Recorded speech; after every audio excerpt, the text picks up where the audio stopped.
ज्ञान 24 में सुमन शर्मा का प्यार भरा नमस्कार आप सभी को। 6 और 7 तारीख बहुत महत्वपूर्ण है। क्यों? पद्मा एकादशी है, जल झूलनी एकादशी, आपका डोल ग्यारस, ओके। और इस एकादशी को हम बहुत ही महत्वपूर्ण मानते हैं। क्यों? क्योंकि 4 मास की योग निद्रा में जब विष्णु भगवान चले गए हैं तो पहली बार इसी दिन करवट बदलते हैं, और जब वो करवट बदलते हैं तो उसी वक्त उसी दिन सारे देवी देवता उनकी पूजा अर्चना ज़रूर करते हैं। इस दिन भगवान वामन देव की भी पूजा होती है। उनकी पूजा क्यों होती है? वो विष्णु भगवान के अवतार हैं। राजा बलि से उन्होंने 3 पग धरती मांगा था और उस 3 पग में उन्होंने पूरे ब्रह्मांड को नाप दिया था।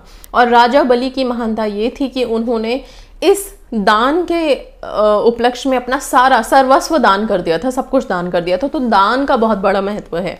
जो लोग एकादशी के दिन पूजा करना चाहते हैं वो 6 तारीख को पूजा करेंगे, ठीक है। 6 तारीख को हर किसी के लिए पूजा अवेलेबल है। आप 6 तारीख को पूजा कर सकते हैं।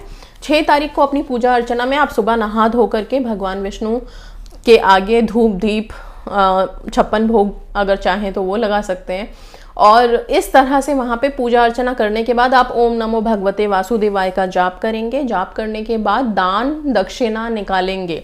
दक्षिणा अगर निकालनी है, रुपया निकालना है, तो आप 11 से स्टार्ट करेंगे। 11 से आप 11 को डबल करते जा सकते हैं। उसके अकॉर्डिंग, अपनी क्षमता के अकॉर्डिंग आप निकाल सकते हैं। अनाज दान करना है तो वो भी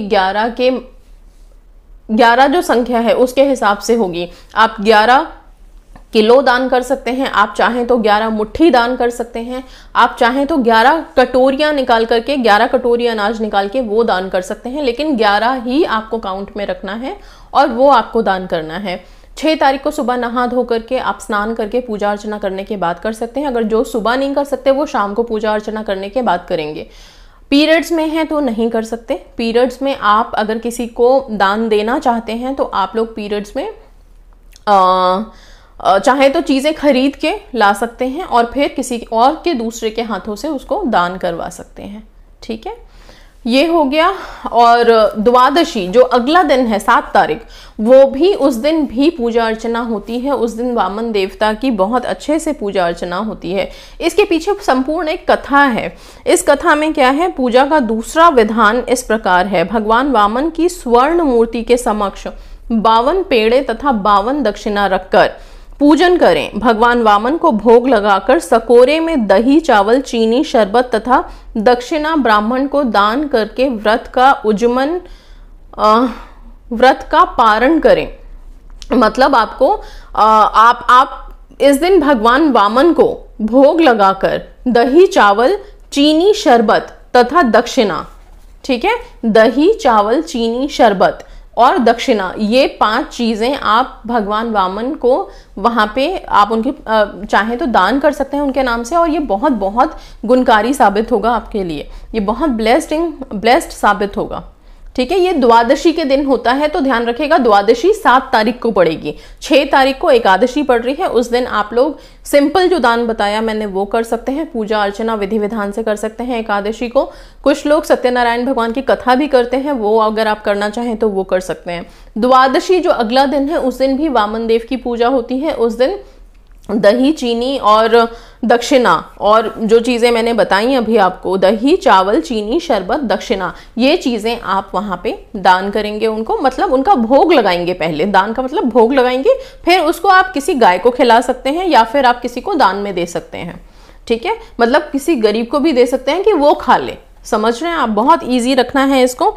इसके बाद आप लोग ओम नमो भगवते वासुदेवाय के जाप में रहेंगे। तो 6 और 7 तारीख को आप बहुत महत्वपूर्ण दिन है। आप लोग बहुत अच्छे से पूजा अर्चना कर सकते हैं और यही पूजा अर्चना आप लोगों को बहुत आगे लेके जाएगी जिंदगी में। जितनी भी कठिनाइयां हैं, परेशानियां हैं, उनसे आपको बहुत आसानी से मुक्ति मिलेगी। जो लोग व्रत कर रहे हैं वो अगर 6 तारीख को आपका व्रत है तो 7 तारीख को आप सुबह व्रत खोल सकते हैं। आप फलाहार लेके व्रत कर सकते हैं। बहुत से लोग निर्जला एकादशी का व्रत रखते हैं जिसमें कि पानी नहीं पीते हैं। हर एकादशी का व्रत होता है और पानी नहीं पीते। तो वो लोग अगर ऐसा कुछ रख रहे हैं तो अपनी क्षमता अनुसार रख सकते हैं, ठीक है। तो ज़्यादातर एकादशी के व्रत में फलाहार रखें तो बहुत अच्छा रहता है, ठीक है।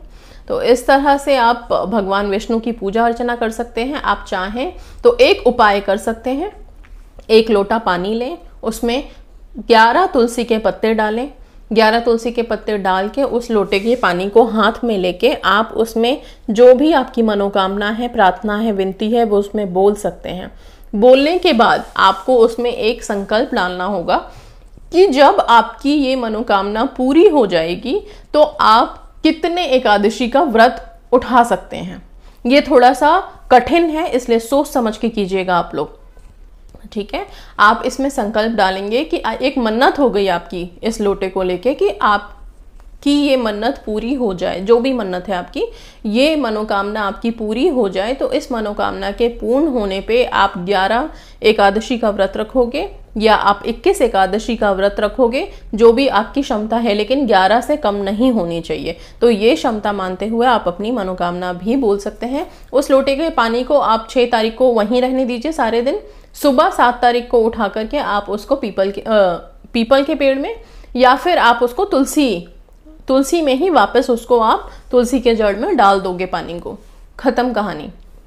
बस ये आप लोगों के लिए बहुत ही, मैं क्या बोलूं, चमत्कारी होने वाला है। पर हाँ, अपने संकल्प पे दृढ़ रहना, जो संकल्प किया है उसे पूरा करना ही करना पड़ेगा, ठीक है। तो इन सब चीज़ों का ध्यान रखिएगा। भगवान विष्णु की कृपा आप सभी पे बने रहे एंड आप सबकी लाइफ ब्लेस्ड रहे। आप सब जल्दी जल्दी अपनी मनोकामनाओं को पूरा करें। इसी के साथ विदा लेती हूँ। धन्यवाद।